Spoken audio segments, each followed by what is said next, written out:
This is my rule. My eyes are on the speaker. Tell me why. Because that looks fantastic.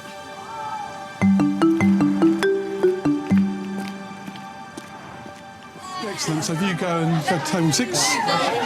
Sure. Yeah, look. Hello, Dan. It's the summer term at St Edward's, and Form 9-2 are about to start a history lesson with former Teacher of the Year, David Torn. Last September, Form 9-2 was seen as one of the toughest classes in the school to teach. But had they met their match? Top button undone. John Bayley was there on their very first day. And he saw David impose a regime of tough rules and sanctions, a programme you can see on the Teachers TV website. While I'm positioning you, I would expect none of you to be talking, and I'm physically going to show you where to sit, all right? The label you were given in 8-2 as the worst class in Year 8, that's the label you had, I'm going to throw it away. That's actually not true. From day one, I want them to know who's in charge of the classroom, and it's me. If you forget your book once, I'll make a note. If you forget your book twice, detention, and then detention every time after that.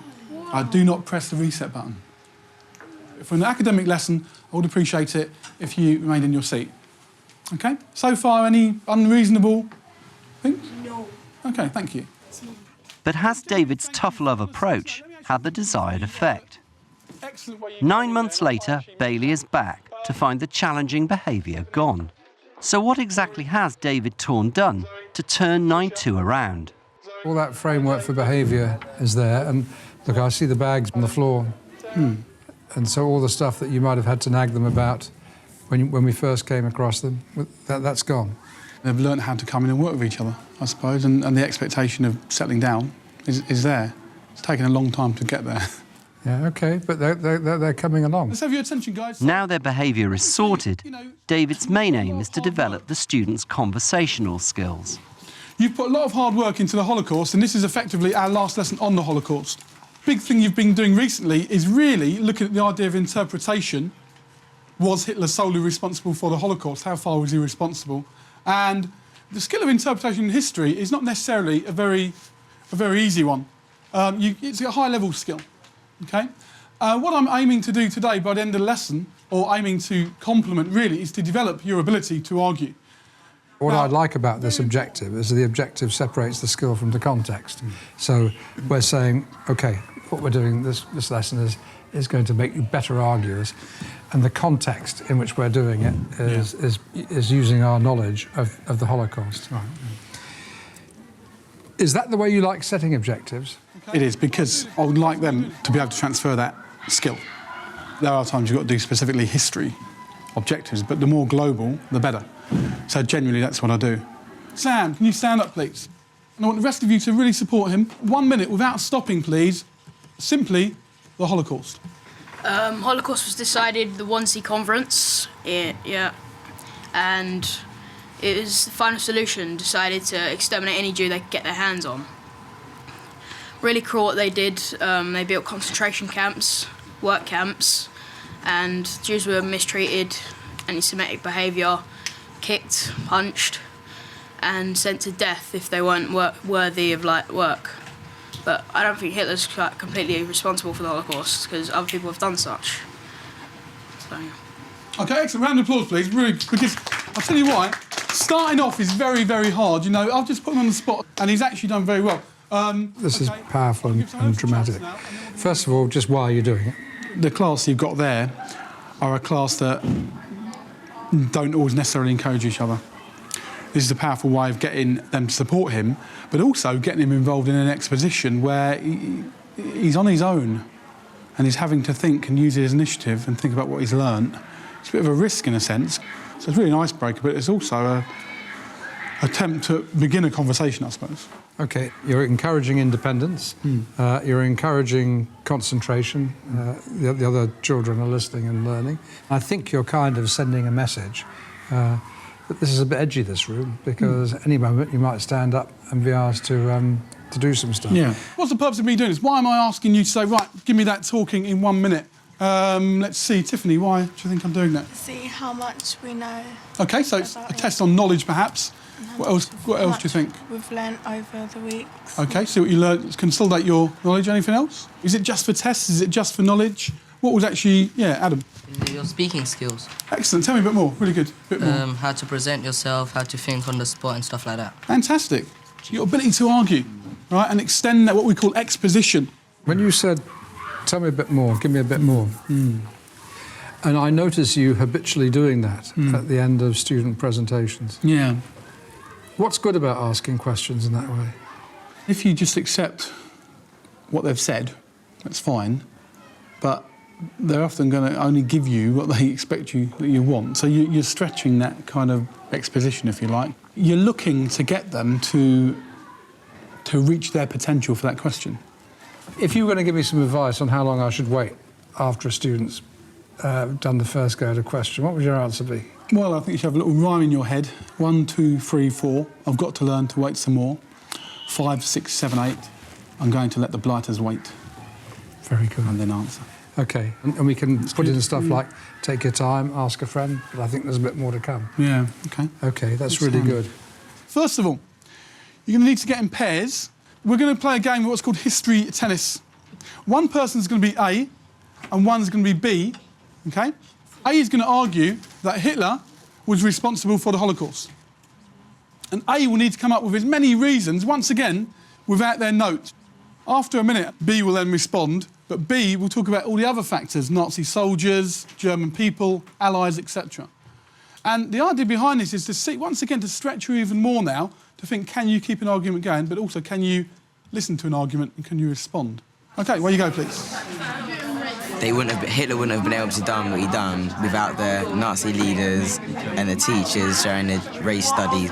Also, there are many other reasons, like the German people, where they some of them were angered from like the Treaty of Versailles when they had so much that was lost. I think Hitler wasn't responsible for the Holocaust because in the museum it said that the soldiers weren't punished if they didn't want to fight. Will you expect them to be doing activities like this most lessons? Oh, certainly, yeah. If a student is not prepared or a bit worried about talking in front of the class, they can talk to their friend. Secondly, they can check each other in a nice way and see if they're right or wrong. They're listening to each other. They're building up confidence. They're thinking, they're active. All the other soldiers, he couldn't have done it his own, could he? But he was at high authority, and he sent all the orders. And also, sorry, they're also learning the art of talking. In your groups, after 2 minutes, you're going to tell me what we'd need to have in any argument, whether it's English, history, what makes a convincing argument. Some people were saying, like, they killed them, but why? They weren't backing up what they were saying, and I think that's why we weren't as strong as we could have been. And you've got to plan what you've got to say beforehand, so planning's good. You've got a pretty wide band of ability in this classroom. Just tell me what that range of ability is. Well, you've got from level 4 to level 7 or 8. So if you look at intellectual ability, you're looking at a very wide range. So when I designed these groups, I had to do it very carefully and make sure we had various characters in the group that were going to work together. What are the criteria there? One is not equal ability, varied ability, social aptitude as well.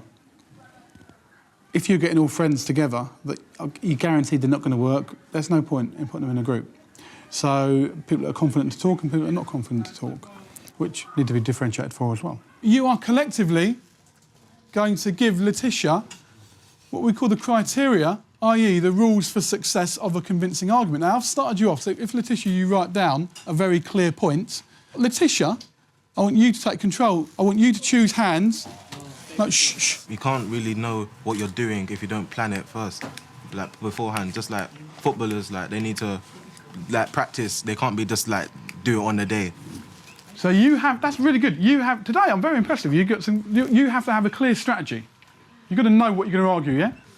OK. Now, in most classrooms I go into these days, one of the things I'm seeing on the wall all the time, Ofsted grade levels, but lo and behold, something different's going on here. Can you talk me through what that different thing is and why you're doing it? Our philosophy in our department is they they don't need to know the levels.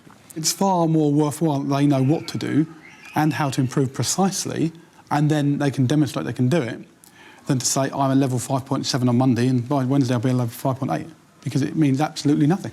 And like he's one who made in schools, made the teachers have to humiliate the Jews, and he wrote a book about Mein Kampf about it as well. And even though people already didn't like the Jews, he made it worse for them, and like stopped them from being able to go to public places and shops and other things like that. OK, right, good. Stop there. That's really good. Look at the criteria again, guys. Look at the criteria, right? What things did Tiffany do that meets that criteria? Sam? She was definitely explaining her point, giving examples and stuff like that. How do you know she was explaining her point? How do you know that? Because she was, she didn't just say, like, that Hitler was restricting Jews, she was saying where, like, parks, public places, restaurants. She gave examples. Excellent. They know what makes a good answer, or makes a good response, or makes a good piece of writing. And I'm comfortable they know it. And I'm happy just to push them on what to do next. You're starting to gain confidence, and what you're doing as a class and as individuals, you're saying, this happened, this happened. You're slowly adding more bits on, which is good. So Ashley, you know, you were saying that the evidence that Adam gave was that he said it wasn't just Hitler, it was this and that. How could you yourself, you know, in terms of, Ashley, in terms of actually extending your own exposition, i.e. your own speaking skills, what could you do yourself to develop what you're saying? That, like, it weren't just like the guards and everything doing it. It was like kids were being taught in schools by the teachers. They're being told by their parents that the Jews were subhuman. So you're giving more evidence. You're giving more, and it might be confidence. Slowly, you're explaining it, right? So well done. If you give people numeric feedback, the boffins just take it for granted and don't bother to read any comments that you've written. Those with poor remarks are discouraged. And it turns out that hardly anybody reads what the teacher's written or listens to it.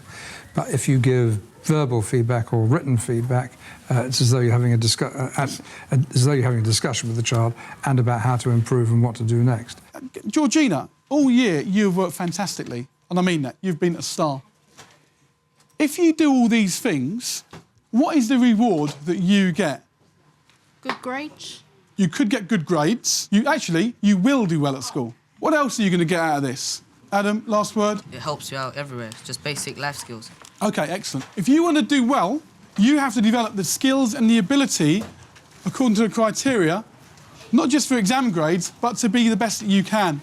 OK, what's your next target for this lot?